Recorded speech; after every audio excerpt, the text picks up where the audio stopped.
జాతీయ అధ్యక్షులు ముఖ్యమంత్రి అయినటువంటి చంద్రబాబు నాయుడు గారికి మనస్ఫూర్తిగా నేను ధన్యవాదాలు తెలియజేస్తూ, అలాగే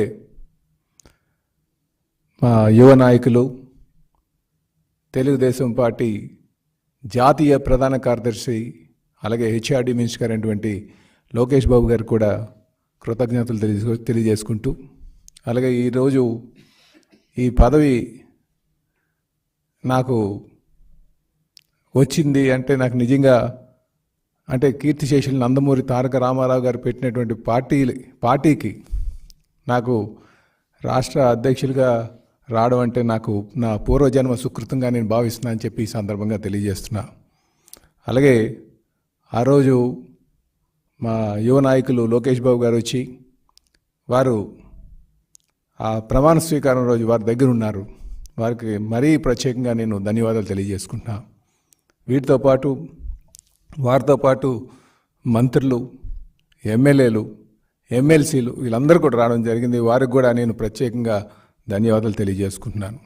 వీరితో పాటు నన్ను ఆశీర్వదించినటువంటి పార్టీ నేతలు, కార్యకర్తలు, సీనియర్స్ వాళ్ళందరికీ కూడా నేను ధన్యవాదాలు తెలియజేసుకుంటున్నాను. అలాగే ఈరోజు నాకు ఈ రాష్ట్రంలో ఒక గౌరవం కల్పించినటువంటి మా తెలుగుదేశం పార్టీ నాయకులు, ముఖ్యంగా గాజువాక ప్రజానికం అత్యంత మెజారిటీ ఇచ్చి నాకు మన రాష్ట్రంలో గుర్తింపు తెచ్చినందుకు నేను నా గాజువాక ప్రజానికానికి అందరికీ కూడా రుణపడి ఉంటానని చెప్పేసి ఈ సందర్భంగా తెలియజేస్తున్నా. అలాగే తెలుగుదేశం పార్టీ అంటేనే ఒక పవిత్రమైన ఆలోచనతో పెట్టినటువంటి పార్టీ.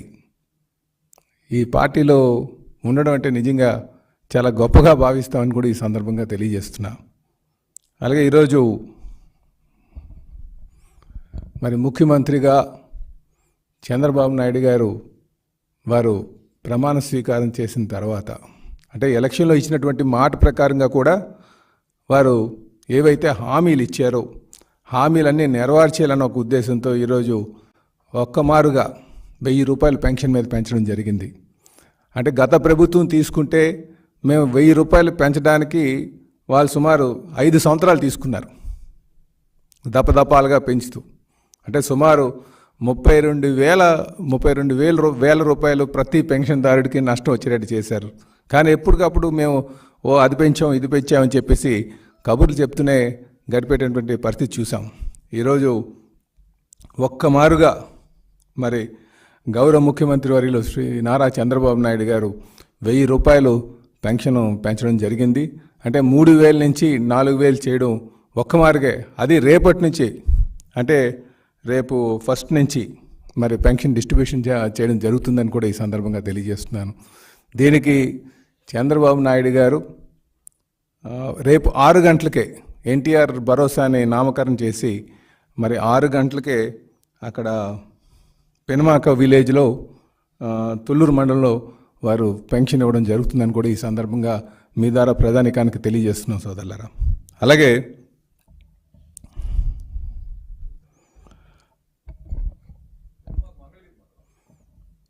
తుళ్ళూరు మండలం అన్నారు, మంగళగిరి నియోజకవర్గం తుళ్ళూరు మండలం కదా, క్షమించాలి. పెనుమాక విలేజ్లో మాత్రం తెల్లవారు 6 గంటలకి వారు పెన్షన్ డిస్ట్రిబ్యూట్ చేస్తున్నారు. అది మీ ద్వారా నేను ప్రధానికానికి అంత కూడా తెలియజేస్తున్నాం. అలాగే ప్రతి ఒక్కరికి కూడా అటు మంత్రులు కావచ్చు, ఎమ్మెల్యేస్ కావచ్చు, వాళ్ళ నియోజకవర్గాల్లో కూడా 6 గంటలకే పెన్షన్స్ డిస్ట్రిబ్యూట్ చేయడం కూడా చేయాలని చెప్పేసి అందరికీ కూడా తెలియజేయడం జరిగిందని చెప్పి ఈ సందర్భంగా తెలియజేస్తున్నాం. అలాగే అధికారంకి వచ్చిన వెంటనే మేము ఆయన 5 మీద సంతకం పెట్టడం జరిగింది. అది హామీలు ఆ రోజు మా మేనిఫెస్టోలో పెట్టినటువంటి దాంట్లో భాగంగానే ముఖ్యంగా పేదలకు అన్నం పెట్టేటువంటి అన్నా క్యాంటీన్ల విషయం కావచ్చు, రేపు అన్నా క్యాంటీన్లన్నీ కూడా తెరిపించి పేదవాడికి పట్టెడు అన్నం దొరికేటట్టుగా చేయడం ఉద్దేశంగా అది ఫస్ట్ సంతకం పెట్టడం జరిగింది. అదే కాకుండా మెగా డిఎస్సి సుమారు 16,400 పోస్టులు నియామకాలు, ఉపాధ్యాయ నియామకాలు చేయడానికి దాని మీద కూడా సంతకం పెట్టడం జరిగింది. అలాగే పెన్షన్కి సంబంధించి 3,000 నుంచి 4,000 రూపాయలు జూలై 1 నుంచి మరి ఇంటింటి వద్దే పంపిణీ చేయడం కూడా దాని మీద కూడా సంతకం పెట్టడం జరిగింది. అయితే ఇందులో గమనించాల్సింది ఏంటంటే ముఖ్యమంత్రిగా అంటే మా ఎలక్షన్కి ముందే చంద్రబాబు నాయుడు గారు ఒక మాట చెప్పారు, మాకు ఏదైతే ఏరియర్స్ ఉందో ఆ ఏరియర్స్ని కూడా కలిపి పంచుతామని చెప్పేసి. అంటే ఏప్రిల్ 1 నుంచే మేము అధికారంకి వచ్చిన తర్వాత ఆ 3 నెలలకు కూడా ఏరియర్స్ 3,000 అంటే 1,000 రూపాయలు చెప్పిన మరి వృద్ధులకు పంచడానికి వారు నిర్ణయం తీసుకున్నారు. కనుక ఈ జూలై 1కి ఆ 4,000 అంటే 3,000 ప్లస్ ఇంకొక 4,000 కలిపి ఇవ్వడం జరుగుతుంది. అంటే సుమారు 7,000. ఇది కూడా మీరు గమనించాలని చెప్పేసి తెలియజేస్తూ, ముఖ్యంగా వృద్ధులకి వారికి ఎప్పుడు భరోసా కల్పిస్తూ చేస్తున్నటువంటి కార్యక్రమంగా మీరు భావించాలని చెప్పేసి ఈ సందర్భంగా తెలియజేస్తున్నాం.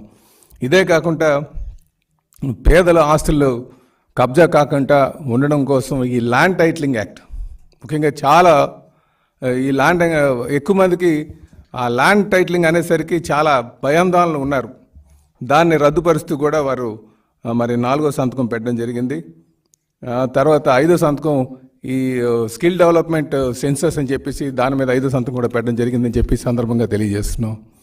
అలాగే ఆయన వీటితో పాటు మరి పోలవరం అంటేనే జీవనాడి, ఆ జీవనాడికి సంబంధించి వారు అధికారం చేపట్టిన తర్వాత వారు వెళ్ళి అక్కడ సందర్శించడం, గడిచిన ఈ 5 సంవత్సరాలుగా ఏ విధంగా ఈ పోలవరాన్ని వీళ్ళు నీరు గార్చారు అన్న సంగతి మీ అందరికీ తెలిసిందే. సుమారు 70,000 కోట్ల నష్టం వచ్చేటట్టుగా వీళ్ళు ఈ 5 సంవత్సరాలు ఆ పోలవరం మీద చేసినటువంటి విధ్వంసాన్ని కూడా ప్రజలందరూ గమనించాలని చెప్పేసి ఈ సందర్భంగా తెలియజేస్తున్నాం. అంటే ఏదైనా ప్రాజెక్టు పూర్తి స్థాయిలో నడుస్తున్నప్పుడు దానికి రివర్స్ టెండరింగ్ అని చెప్పేసి వాళ్ళు ఇష్టానుసారం చేస్తూ మొత్తం ప్రాజెక్ట్ అని నిర్వీర్యం చేసి, ముఖ్యంగా ఇక్కడ అందరూ కూడా గమనించాల్సినటువంటి విషయం ఏంటంటే పోలవరం నడకపోవడానికి కూడా కారణాలు కూడా గమనించాలి. వీళ్ళు పక్క రాష్ట్రాలు